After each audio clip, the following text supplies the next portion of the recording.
Payg'ambarimiz sollallohu alayhi vasallamning huzuriga bir yigit keldi, yosh yigit. Aytdiki, ey Alloh taoloning elchisi, islom shariati menga yoqib qoldi, zo'r din ekan dedi. Ruxsat bersangiz, men zino qilmoqchiman dedi. Namoz ham o'qiyman, roza ham tutaman, ehson ham qilaman, yana nima ishlarni buyursangiz bajaraman.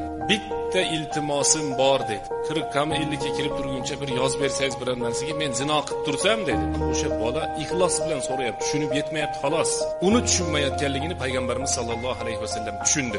Payg'ambarimiz sollallohu alayhi vasallam o'ylanib qoldi-da, javob berdi. Singlingga rozi bo'laversanmi? Bitta bola kelib singling bilan zino qilsa, sen rozi bo'lasanmi dedi.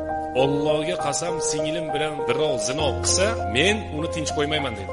Seni onang bilan birov zino qilsa nima bo'ladi dedi. Ya'ni onam bilan birov zino qilsa men uni tinch qo'ymayman dedi. Sen zino qilmoqchi bo'lgan ayol kimnidir qizi bo'lib chiqadi-yu, kimnidir singlisi bo'lib chiqadi, kimnidir opasi bo'ladi. O'zi yaralmagan ota-onasi bor, aka-ukasi bor, opa-singli